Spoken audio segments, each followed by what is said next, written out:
오늘부터 한 넉 주 동안 말씀의 주제를 거룩한 역주행이라는 제가 로마서 30독 우리 여름에 미션을 내었는데요. 저도 솔직하게 고백하면 30독 다 못 읽었어요. 웃기는 말로 새가 빠지게 읽어봤는데 30독 힘들더라고요. 그런데 로마서를 계속 읽으면서 로마서 12장에 제가 탁 꽂혔어요. 아, 그래, 10월달 우리가 이 성례식이 있는데 이 10월달은 로마서 12장을 가지고 거룩한 역주행, 우리 좀 세상 사람과 거꾸로 한번 살아보자. 그러면 세상 사람과 똑같이 살면 하나님 자녀가 아니거든요. 역주행이라는 말이 그런 의미입니다. 자, 오늘 첫 번째 말씀은 우리는 누구의 것인가? 우리는 누구의 것인가? 라는 제목입니다. 여러분, 며칠 전 어떤 분이 저에게 이메일을 한 통 보내주셨는데 이런 예쁜 글이 있었어요. 그 글 내용이 뭐냐면, 우리 모두는 움직이는 크레용이다. 크레용 아시죠? 문방구에 파는 그림 그리는 크레용. 우리는 모두 움직이는 크레용이다. 한 걸음 한 걸음 옮길 때마다 삶이라는 그림이 그려지고, 말 한마디 툭툭 뱉을 때마다 이 말로, 말이라는 크레용으로 또 삶이라는 그림이 그려지는 거예요. 여러분, 참 공감이 됩니다. 우리는 움직이는 크레용이다. 한 걸음 옮길 때마다, 말을 한마디 뱉을 때마다 삶이라는 그림이 그려진다. 그런데 어떤 분의 삶이라는 그림은 너무너무 아름다워요. 어떻게 저렇게 예쁜 인생을 그리는지, 말도 예쁘게 하고.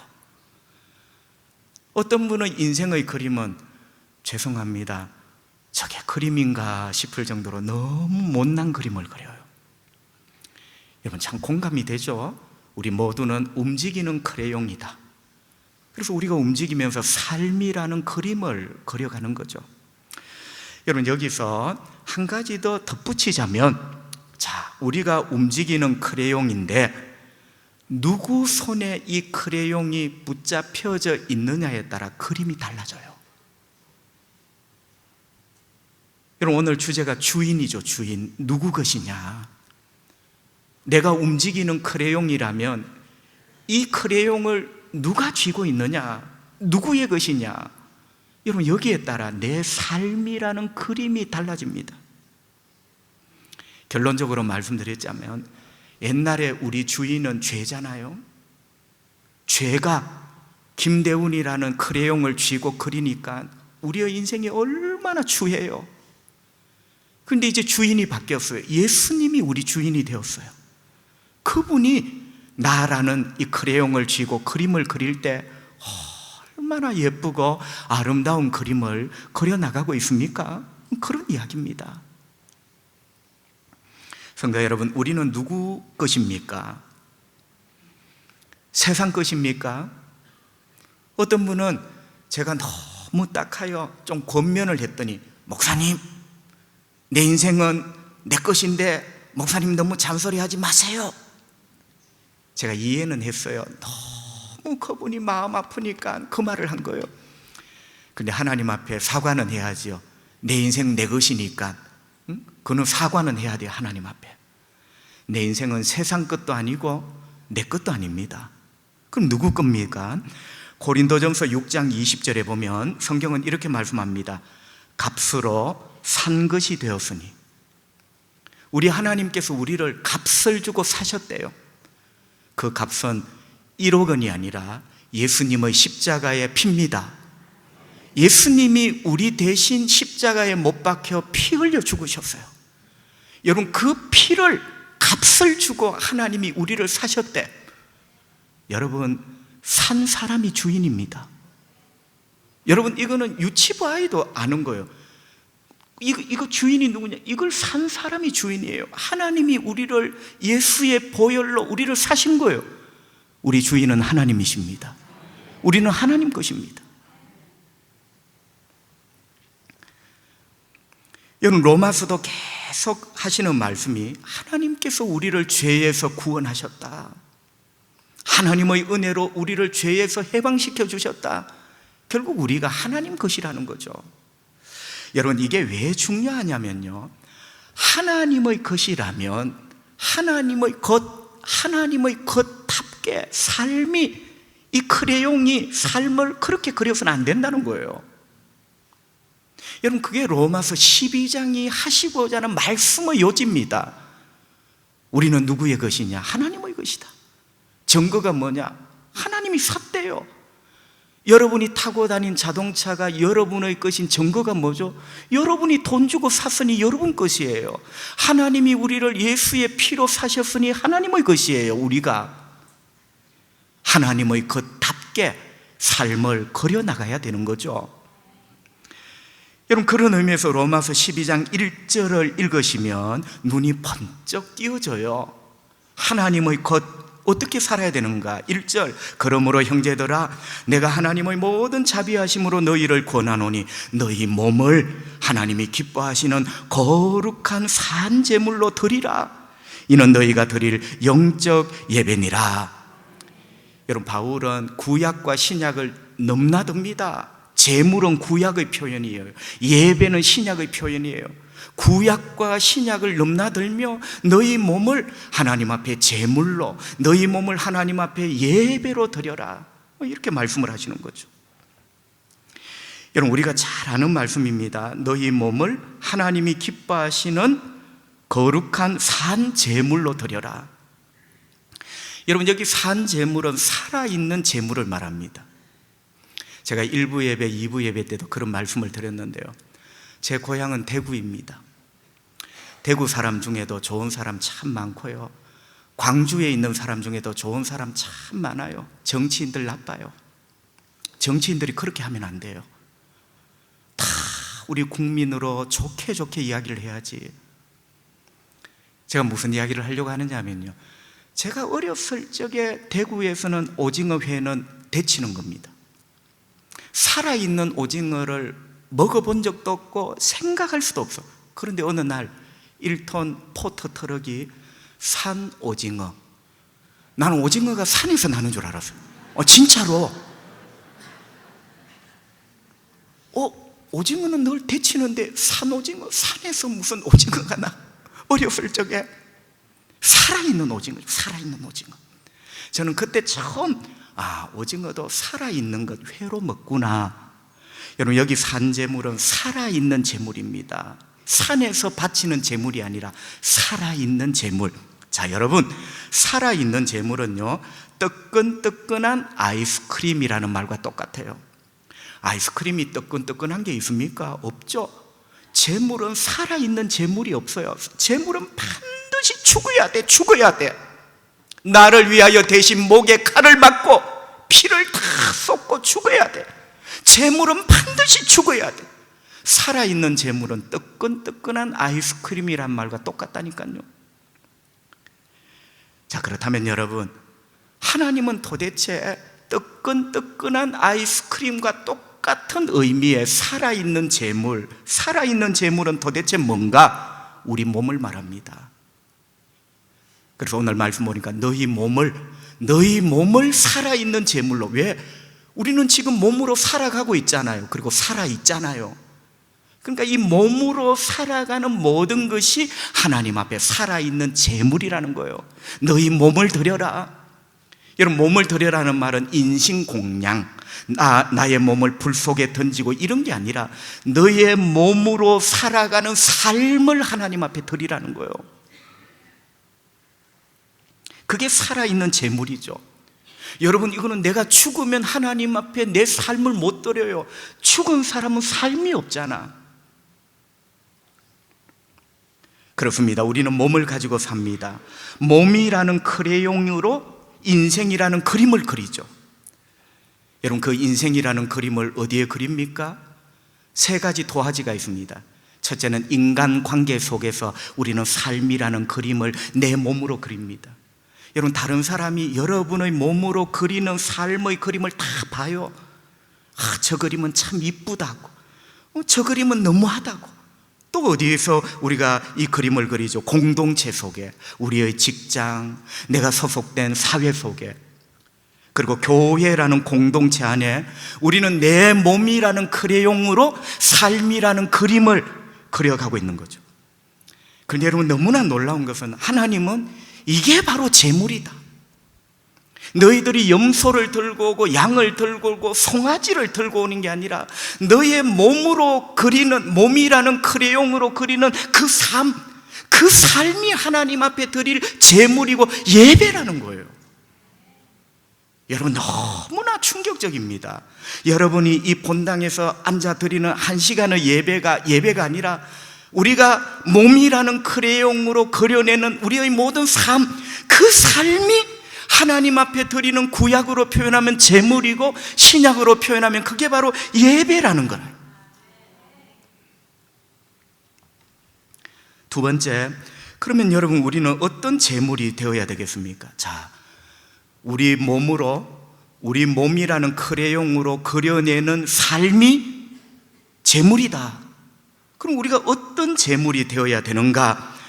여러분, 오늘 답을 쉽게 찾을 수가 있는데요, 산 제물 앞에 꾸며주는 형용사 구가 두 개 있어요. 기뻐하시는 거룩한 산제물. 첫째는 우리가 하나님이 기뻐하시는 삶이 되어야 됩니다. 어떤 분은 말합니다, 큰 게 좋아. 어떤 분은 말합니다, 많은 게 좋아. 어떤 분은 말합니다, 높은 게 좋아. 여러분, 하나님이 뭘 기뻐하실까요? 기뻐하시는 거룩한 산제물. 하나님은 거룩을 기뻐하십니다. 큰 것 아니라, 많은 것 아니라, 높은 것 아니라 하나님은 거룩한 것 기뻐하십니다. 그러니까 여러분, 우리 존재가 거룩해야 돼요. 내 몸이라는 크레용으로 그리는 내 삶의 그림이 발로 그리는 그림, 손으로 그리는 그림, 입으로 그리는 그림, 눈으로 그리는 그림 다 거룩해야 됩니다. 여러분, 그런 그림이 하나님이 받으시는 제물이다. 하나님이 받으시는 예배다. 이렇게 말씀을 하죠. 그것도 영적 예배다. 여러분, 영적 예배라는 말은 우리 교회 아무개 권사님이 계시는데 기도를 참 많이 해요. 그 권사님 참 영적이야, 이런 표현이 아닙니다. 여기 영적 예배라는 의미는 바람직하고 마땅한, 이것이 바로 우리가 하나님의 것이라면 마땅한 삶이다. 영적이라는 의미는 영적이네, 이런 의미가 아니고 마땅하고 당연한 삶이다. 성도 여러분, 어떻습니까? 세상 사람들은 자기가 살고 싶은 대로 삽니다. 자기가 자기 인생의 주인이에요. 자기가 자기 인생의 주인이에요. 지 마음대로 삽니다. 자기가 살고 싶은 대로 삽니다. 하지만 우리는 하나님의 자녀입니다. 우리는 하나님의 것입니다. 세상 사람들이 사는 대로 따라가서는 안 되고, 우리 하나님 앞에 어떻게 사는 것이 영적 예배, 어떻게 사는 것이 바람직하고 마땅한 삶인가를 고민하는 거예요. 고민. 세상 사람 참 편하게 삽니다. 지 마음대로 삽니다. 우리는 그렇게 살 수가 없는 거예요. 우리는 하나님의 것이에요.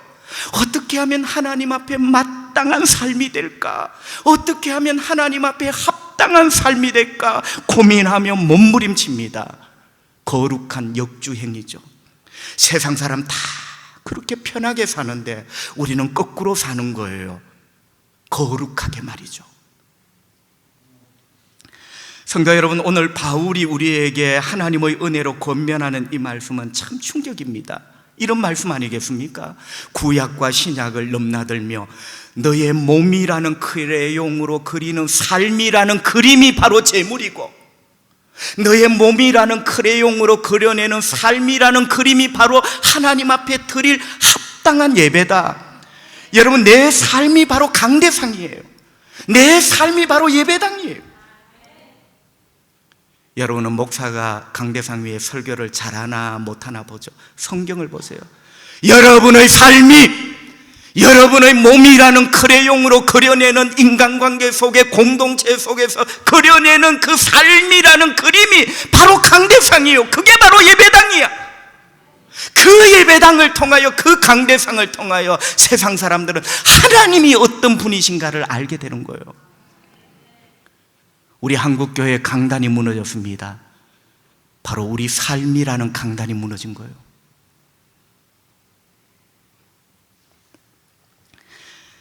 자, 여러분, 이렇게 말씀하신 다음에 하나님은 계속 이 말씀을 주십니다. 2절, 너희는 이 세대를 본받지 말고 오직 마음을 새롭게 함으로 변화를 받아 하나님의 선하시고 기뻐하시고 온전하신 뜻이 무엇인지 분별하도록 하라. 두 토막을 한번 내어보죠. 여러분, 첫 번째는 몸이라는 크레용으로 그리는 삶이라는 그림을 말씀했어요. 그게 하나님이 받으시는 제물이고 하나님께서 받으시는 예배다. 내 삶이 강대상이다. 내 삶이 예배당이다. 두 번째는, 첫 번째 토막이 뭡니까? 그렇게 하기 위해서 이 세대를 본받지 말라는 거예요. 여러분, 이 세대라는 말은 이 시대를 말합니다. 여러분, 이 시대를 본받지 말라는 말은 우리 모두 머리 깎고 허름한 옷 입고 깊은 산속 수도원으로 들어가라는 말이 아니라, 이 시대라는 말은 이 시대의 정신, 이 시대를 살아가는 세상 사람들의 철학과 가치관을 절대로 본받지 마라. 거룩한 역주행이죠. 세상 사람 다 그런 철학, 인생은 그런 거야, 그런 가치관으로 살아도 너희는 본받지 말라는 거예요. 거룩한 역주행 맞죠? 여러분, 우리가 예수가 없는 그 사람이 사는 가치관과 철학대로 그 정신으로 다 따라간다면 어떻게 우리를 통하여 하나님이 영광을 받으시겠어요? 여러분, 이 시대는 당분간 마귀가 주인 노릇합니다. 당분간 하나님의 허락하에 마귀가 이 세상의 주인 노릇하는 거예요. 세상을 보십시오. 온갖 더럽고 추악한 것이 가득하고 난무합니다. 이 시대 사람의 정신, 철학, 가치관을 보세요. 추하기가 그지없습니다. 우리 주님, 그들을 본받지 마라.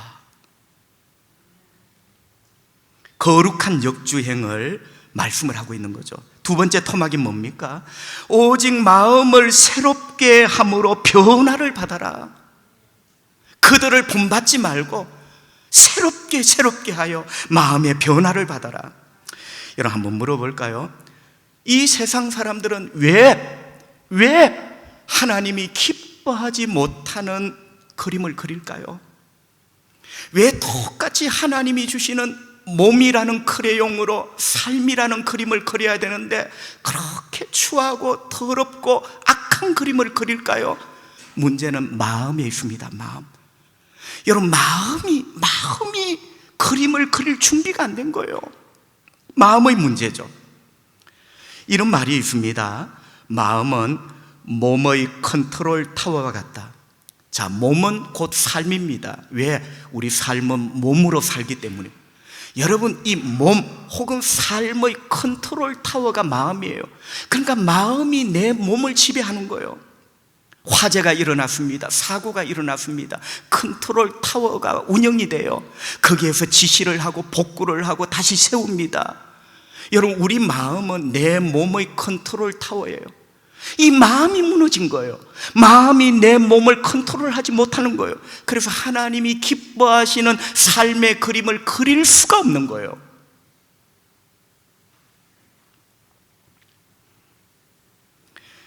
우리는 왜 하나님이 기뻐하시는 삶의 그림을 그리지 못할까? 우리 마음의 문제죠. 우리 마음이 너무 잘못된 거예요. 나는 왜 아내를 사랑하지 못할까? 죄송합니다. 마음이 죽은 거예요. 왜 남편을 공경하지 못할까? 미안합니다. 마음이 병든 거예요. 나는 왜 친구를 우러러보지 못하고 존경하지 못할까? 마음이라는 컨트롤 타워가 무너진 거예요. 성도 여러분, 자기 마음을 세상에 두고 살아갑니다. 욕심에 두고 살아갑니다. 더러운 것에 두고 살아갑니다. 여러분, 이렇게 살 때 하나님을 두려워하지 못하는 거죠. 하나님을 두려워함이 없는 거죠. 하나님의 말씀을 무시하고 하나님을 거절하며 살아가죠. 로마서 1장 28절에는 이런 마음을 상실한 마음이라 해서, 우리 인간의 마음은 상실, 개념 상실. 우리 인간의 마음은 하나님을 상실한 거예요. 하나님을 상실한 거예요. 여러분, 이게 인간의 마음입니다. 그러니까 하나님이 기뻐하시는 삶이라는 그림을 내 몸이라는 크레용으로 그릴 수가 없는 거예요. 그래서 성경은 세상 사람들은 상실된 마음, 하나님을 상실하고 생명을 상실하고 은혜를 상실한 마음 때문에 그렇게 살지만, 구원 얻은 하나님의 자녀, 하나님의 곧 저와 여러분은 마음을 새롭게 하여 변화를 받아라. 하나님 그렇게 말씀을 하시는 거예요. 지금 마음의 문제입니다. 마음 때문에 그런 거예요. 여러분, 마음이 안 바뀌니 삶이 안 바뀌는 거예요.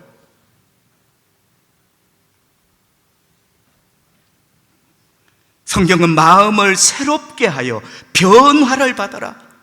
목사님 새로워졌는데요. 제가 물어볼까요? 얼마만큼 새로워졌습니까? 오늘 이 말씀을 직역을 하면요, 새롭게 되는데 변화가 되는 데까지 새로워지라는 거예요. 여러분, 여기 변화라는 말의 헬라 말이 뭐냐? 메타모르포. 여러분, 메타모르포라는 말이 목사님 저 새로워졌습니다. 어디까지? 변화, 메타모르포까지 새로워져야 돼. 이 메타모르포라는 말은 완전히 새로워지는 거예요. 여러분, 이 메타모르포라는 말이 생물학에 진출을 하면 용어가 어떻게 되느냐면, 애벌레가 나비가 되는 변태. 여러분, 상태가 변하는, 이게 이제 뭐 완전 변태, 불완전 변태, 우리 생물학에 배우잖아요. 여러분, 이 변태가 메타모르포예요. 애벌레가 자꾸 굵어지는 게 아니라, 파란 애벌레가 하얘지는 게 아니라, 징그러운 애벌레가 고상한 나비가 되는 데까지 변해지는 것, 너의 마음이 그만큼 바뀌어라는 거예요. 까만 애벌레가 휘어졌다고 그게 벌레가 아닌가? 징그럽지. 굵은 놈이 가늘어진다고 그게 벌레가 아닌가? 징그럽지. 징그러운 애벌레가 메타모르포, 우아한 나비가 될 때까지 그게 변화요. 오늘 이 말씀의 변화라는 뜻이 그거요, 그거. 완전히 바뀌어라는 거예요. 너의 마음이 징그러운 애벌레가 나비가 되듯이. 미안합니다. 20년 예수 믿어도 징그러운 게 또 조금 덜 징그러웠지 나비가 되었습니까? 우리 마음이 완전히 바뀌었나요? 성도 여러분, 이렇게 될 때 우리 몸이라는 크레용이 하나님이 기뻐하실 만한 멋진 삶이라는 그림을 그리게 되는 거예요.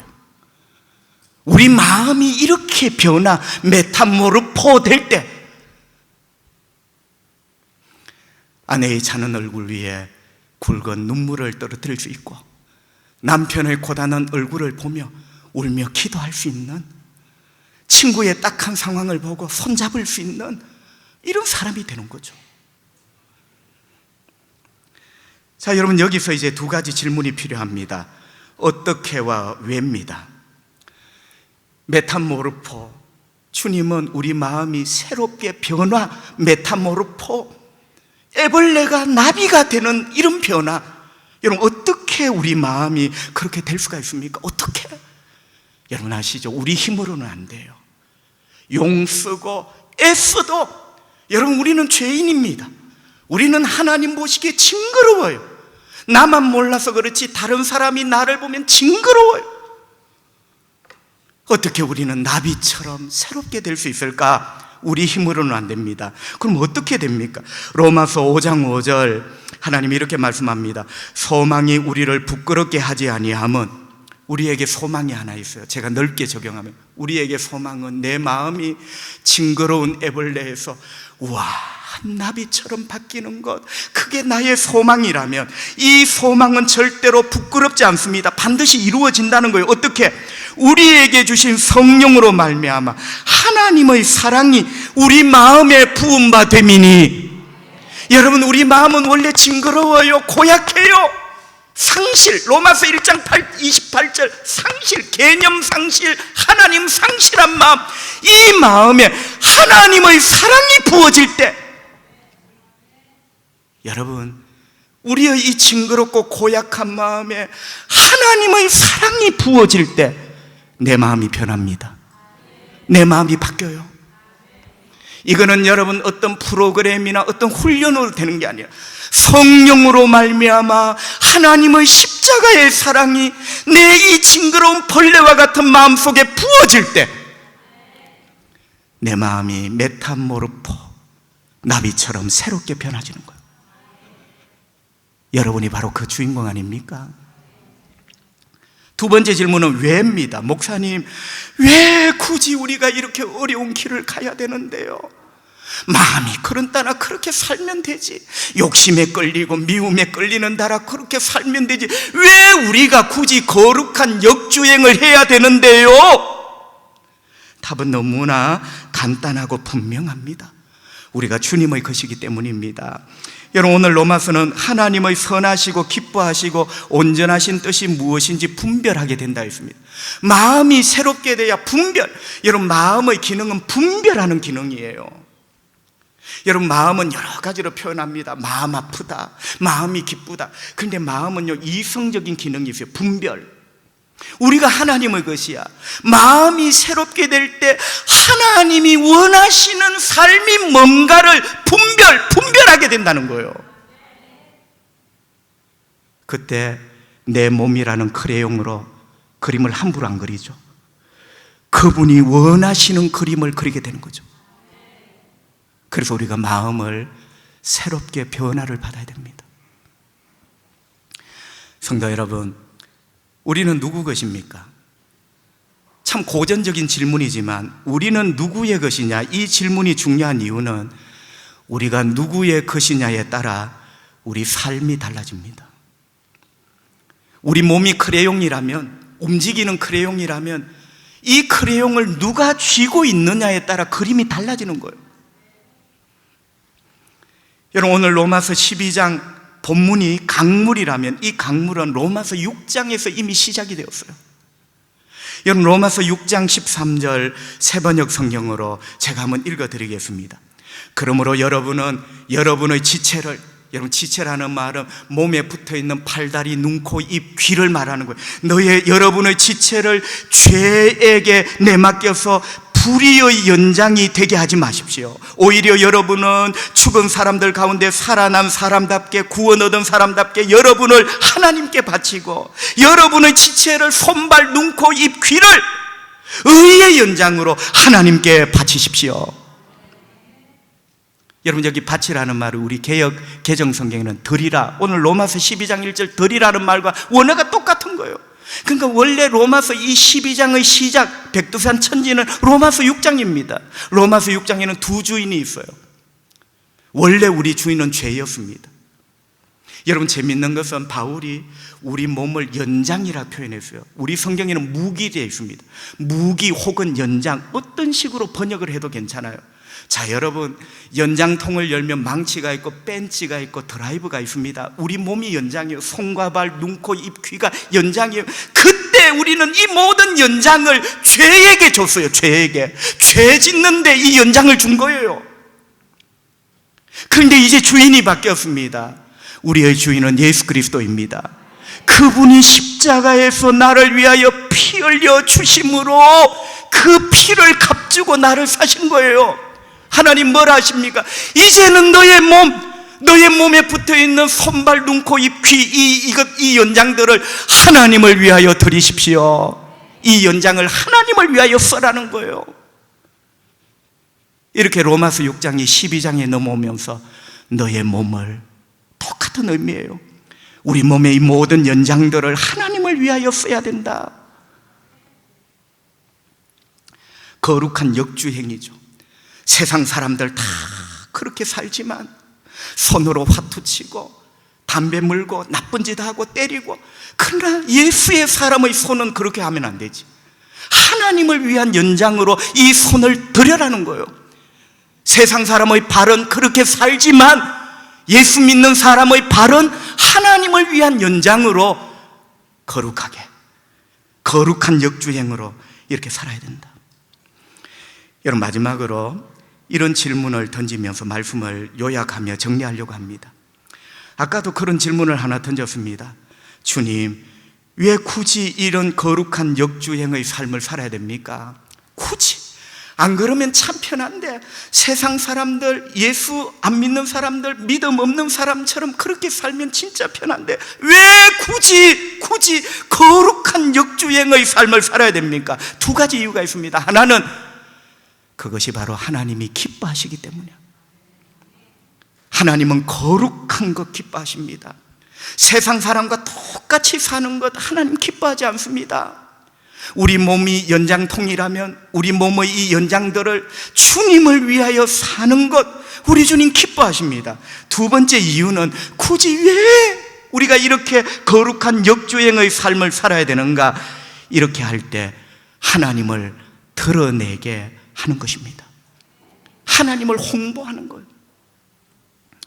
성도 여러분, 어제 토요일 하루 종일 교회에 있다가 저녁 시간에 집에 들어갔습니다. 여러분, 집에 들어가면 제일 먼저 뭘 합니까? 양말을 벗죠. 제가 어제 양말을 툭 벗으면서 깨닫는 게 하나 있었어요. 여러분, 양말을 벗으니까 발가락 모양이 그대로 남아있어요. 엄지발가락이 툭 붉어 나와 있고, 그 양말의 하루 종일 주인이 발이라는 걸 증명하는 거예요. 여러분, 그 면 양말이 왜 엄지발가락이 툭 붉어져 나와 있습니까? 하루 종일 발, 그 양말의 주인님이 발을 모신 거예요. 모양이 남아 있습니다. 여러분, 로마서 13장에 보면 우리는 예수를 옷 입고 사는 사람이다.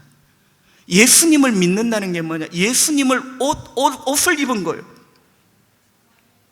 여러분, 양말은 발이 입는 옷입니다. 오늘 우리 식으로 말하면 예수를 믿는다는 것은 예수님이라는 그 주인 발 위에 내 인생의 양말을 신은 거예요. 모양이 나야죠. 모양이. 과연 이 양말의 주인이 있구나. 이 발이 이 양말의 주인이구나. 이 사람의 이 삶의 주인이 예수님이시구나. 어제 툭 튀어나온 엄지발가락의 그 양말을 보면서 우리 삶이 예수님을 드러내고 예수님을 표시나게 해야 되는 그런 삶을 살아야 된다. 여러분, 그게 바로 거룩한 역주행의 삶이에요. 세상 사람과 똑같이 살 때 어떻게 우리의 양말에 예수님을 드러나게 할 수가 있겠습니까? 이런 거룩한 역주행의 삶을 살 때 예수님이 드러나는 거죠. 우리가 믿던 주님이 얼마나 놀라우신 분인가. 여러분, 제프리 윌슨이라는 분은 이런 말을 했어요. 우리가 세상과 구별되게 거룩하게 살아가는 것이 하나님을 드러내는 최고의 광고다. 우리 하나님을 드러내고 우리 하나님을 나타내는 최고의 광고판이 뭐냐? 거룩하게 사는 거예요. 세상 사람과 똑같이 사는 게 아니라 거룩한 역주행의 삶을 살 때 그것이 바로 거룩하신 하나님을 드러내는 최고의 광고다.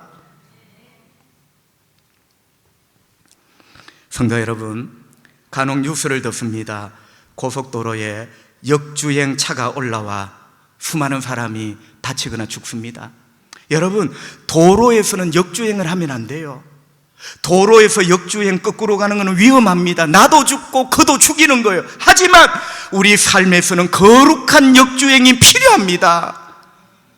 도로에서는 절대로 거꾸로 달리면 안 돼. 나도 죽고 그도 죽어. 그러나 우리 삶에서는 세상 사람이 그렇게 산다고 우리도 그 길로 달려서는 안 된다는 거예요. 하나님의 사람답게 거룩한 역주행을 해라. 그때 너의 삶이 예배가 될 것이다.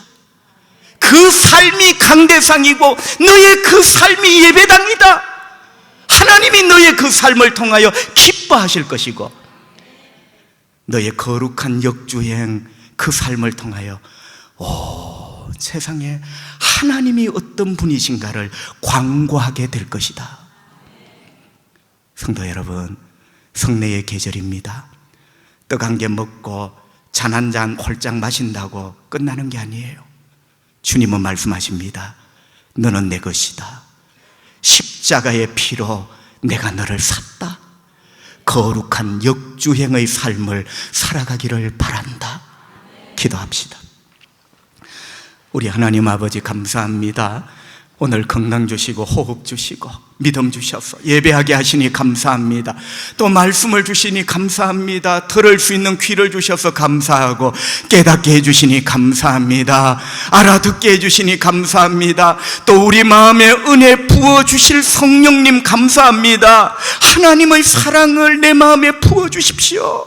이 애벌레 같은 징그러운 내 마음 주의 사랑이 흘러 들어올 때 변화될 줄 믿사오니 주여 완전히 변화되기 원합니다. 병든 자를 고쳐주시고 묶여있는 자를 풀어주시고 두려워 떠는 자 위로해 주시고 우리 아빠 아버지의 그 능력의 손으로 꼭 붙잡아 주셔서 그 두려워하는 문제 잘 이겨내게 하시옵소서. 주님, 우리 성도들에게 기적 같은 길을 열어주시고 주님 때문에 승리하는 놀라운 일도 일어나기를 원합니다. 예수님 거룩하신 이름으로 기도하옵나이다. 아멘.